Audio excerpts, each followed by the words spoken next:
저금리의 정책 자금을 빌려주겠다고 속여 개인정보를 이용해 거액을 빼가는 보이스피싱 사기 행각이 잇따르고 있습니다. 여자친구를 성폭행해 1심에서 집행유예를 선고받은 전북대학교 전 의대생이 항소심에서 징역 2년을 선고받고 법정 구속됐습니다. 초대형 선박 건조 계약을 따내 군산조선소가 재가동할지 관심이 큰데 현대중공업은 침묵으로 일관하고 있어 억측과 전망이 쏟아지고 있습니다. 안녕하십니까. 전주 MBC 뉴스데스크입니다. 코로나19가 불러온 경제 위기 탓에 낮은 금리의 정책 자금을 대출해주겠다는 문자 다들 한 번씩 받아보셨을 겁니다. 최근 들어 저금리 대출을 미끼로 보이스피싱 사기단이 활개를 치고 있습니다. 조수영 기자입니다. 전주에서 자영업을 하는 A씨는 지난달 18일 은행에서 문자 한 통을 받았습니다. 국민은행 고객이라 최저 2.9%까지 저금리 정책자금 대출을 해줄 수 있다는 것. 코로나19 여파로 무려 4군데에서 카드론을 당겨 쓴 A씨에겐 낮은 금리로 갈아탈 달콤한 제안이었습니다. 일일이 3개나 이런 거를 체납해야 되고 상환을 해야 해서 카드론을 이제 꾸준히 대출받아 썼는데 이제 더 이상 대출받을 데가 없고 결국 대출을 결심하게 되는데 절차를 진행하자며 접근한 사람은 국민은행 고객센터 이수현 팀장. 실은 가짜였습니다. 현재 저희 쪽에 카드론 대환 접근으로 돼서 한도 5천만 원에 금리대 4.2%로 확인되시고요. 카드론은 10% 이상이시잖아요.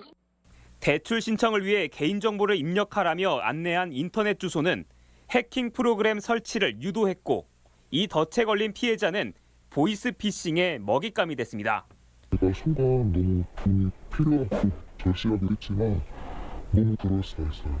그 일반 대출 신청에 보험 신청하는 것처럼 똑같이 휴대전화의 모든 통화를 가로채는 악성 코드가 설치되는데 A씨는 카드사 대표번호로 걸려온 그럴싸한 전화에 그만 속아 넘어갔고 카드사 사칭범에게 빚독촉을 받게 된 겁니다. 은행권 정보지원 상품 대출 진행 대상자로 전산에 떠버리게 되면 자동으로 금융권 계약 위반자로 등록이 됩니다. 상환 자금 준비해서 롯데카드 대표번호로 연락을 주시고요. 그럼 제가 채권 회수 신청을 금감원으로 별도로 신청을 해야 됩니다. 사기꾼 지시로 금융감독원 대표번호로 전화를 걸어도 또 그놈 목소리였습니다. 공공기관 전화까지 가로챈 건데 카드사와 약관 위반이 추가로 확인돼 빨리 대출을 갚으라고 말합니다. 국민카드 쪽에 채무 원금 회수 요청이 들어온 금액이 원금 2천만 원이고요. 농협카드가 1,283만 원입니다. 상환할 수 있으시면 은행연합회 직원을 똑같이 배정을 해서 보내드리는 거고요. 조금 넘어도 5시 전까지는 처리를 하셔야 됩니다. 사기단은 각본에 따라 수거책을 A씨 아파트로 보냈고 신용 불량자가 될까 걱정한 A씨는 직접 5천만 원을 건네줘 안 그래도 팍팍한데 빚더미만 더 떠안게 됐습니다. 상환되는 거를 이제 근거를 남겨놔야 되니까 상환되려고 이제 녹취를 한다라고 해서 전화를 끊지 않고 저하고 계속 통화를 했어요. 계속 제 정신을 조금 혼란스럽게 했던 것 같아요. 전주 덕진경찰서는 범행 장면 CCTV를 토대로 수거책 용의자를 추적하고 있습니다. MBC 뉴스 조수영입니다. 성폭행 범죄를 저질러 집행유예형을 받았던 전북대 의대생이 항소심에서 실형을 선고받고 법정 구속됐습니다. 피해자와의 합의 등이 감경 요소로 작용했던 1심과 달리 재판부는 여전히 피고인이 반성하지 않고 있다고 봤습니다. 허현호 기자입니다. 강간과 상해, 도로교통법 위반 등 혐의로 기소된 전 전북대 의대생 A씨. 지난 2018년 9월 피해자가 거부 의사를 밝혔음에도 힘으로 제압한 뒤 성폭행한 혐의를 받고 있습니다.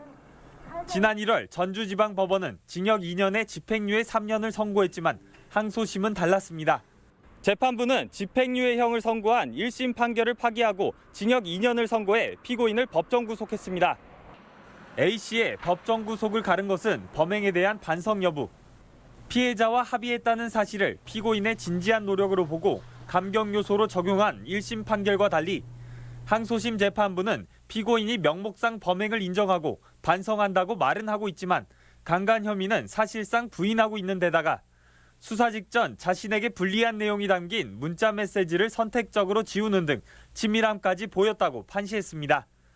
비록 무혐의 처분을 받았지만 지난 2015년과 2016년에 미성년자 강간치상 등 혐의로 2차례 피소됐던 사실과 포렌식 결과 소개팅 앱을 통해 다수와 성매매를 시도한 정황을 볼 때 여성에 대한 왜곡된 성인식을 가진 것으로 의심된다고 언급했습니다. 시민단체들은 기자회견을 통해 성범죄 가해자들에게 경종을 울리는 판결이라며 환영의 뜻을 밝혔습니다. 이번 판결은 성폭력을 저지르고도 피해자와 합의하는 것이 더 이상 감경되지 않는다라고 하는 굉장히 의미 있는 판결입니다. 합의 여부로 양형 기준을 달리했던 사법부가 성범죄에 대한 엄중한 판단을 이어갈 수 있을지 관심입니다. MBC 뉴스 허연호입니다.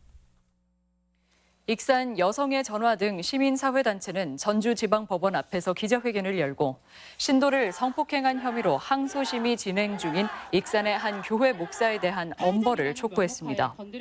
이들은 지위를 이용해 30년 동안 여신도들을 상습 성폭행한 가해자에게 초범의 동종범죄 이력이 없다는 이유로 1심에서 8년형이 선고된 것은 지나치게 관대한 판결이라며 형량을 높여야 한다고 주장했습니다.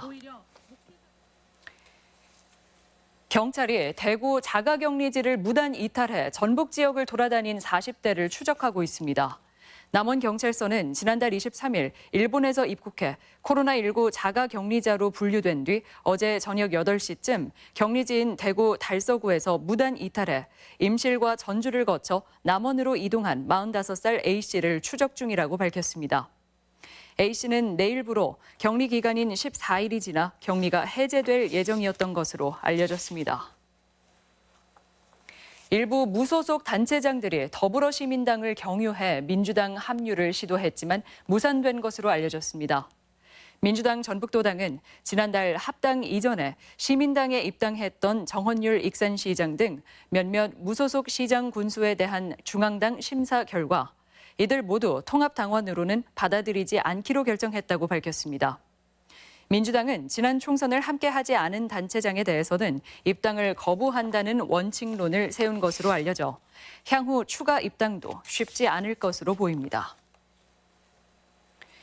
초대형 선박 건조 계약을 따내 군산조선소가 재가동할지가 관심인데 현대중공업은 여전히 침묵하고 있습니다. 재가동 약속을 지키지 않으면 부지 환수 등의 제재 조치도 가능하지만 아예 철수할 명분만 줄 수도 있다는 반론도 있어 상황은 더 지켜봐야 할 것 같습니다. 송인호 기자입니다. 군산 지역 기대와는 달리 초대형 계약을 수주한 현대중공업은 태도 변화를 보이지 않고 있습니다. 경영진은 대우조선과 통합이 확정된 이후에나 군산조선소 재가동 여부를 결정할 수 있다는 원론적 입장만 밝히고 있습니다. 현대중공업 관계자들에 따르면 재가동은 사실상 어렵다고 판단한 것으로 전해지고 있습니다. 공식적으로 저희한테 전달은 안 하지만 이 재가동은 어렵다, 다른 대안을 차지하지 않냐 지금 그런 얘기들을 많이 해요. 조선소가 가동을 멈춘 사이 86개이던 협력사는 11개만 명맥을 유지하면서 조선업 생태계는 붕괴된 상황입니다. 협력업체들은 독자적으로 수주할 테니 현대중공업 도크와 크레인 등을 활용할 수 있게 해달라고 요구하고 있습니다. 생태계 유지를 위한 최후의 방안인데 이마저도 합의점을 찾지 못하고 있습니다.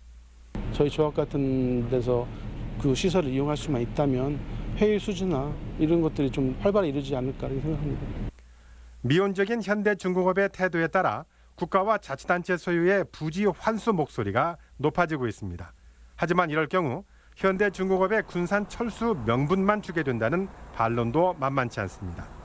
한때 전북의 희망이라는 군산조선소가 이러지도 저러지도 못하는 애물단지로 전락하고 있습니다. MBC 뉴스 송인호입니다.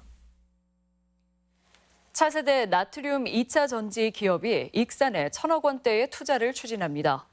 인터파크 비즈마켓 에너지 사업본부가 전신인 에너지11은 오늘 전북도청에서 2023년까지 1,000억 원을 투자하는 협약을 맺고 익산 함열 농공단지에 나트륨 2차 전지와 에너지 저장 장치 공장을 신설하기로 했습니다. 에너지11은 매장량이 한정되고 폭발의 위험이 있는 리튬이 아닌 나트륨을 재료로 성장 가능성이 높은 가정용과 차량용 2차 전지 시장을 공략할 계획입니다. 익산시가 하림 지주사 앞 도로를 하림로로 이름 짓는 기념 행사를 가졌습니다. 익산시는 전국에서 유일하게 인구 30만 정도인 도시에 본사를 두고 17개 계열사와 55개 사업장을 운영하고 있는 하림그룹에 감사를 표시하기 위해 하림로를 지정하게 됐다고 밝혔습니다. 익산시와 하림은 앞으로 익산형 일자리를 통해 일자리 창출을 더 늘려나가기로 했습니다.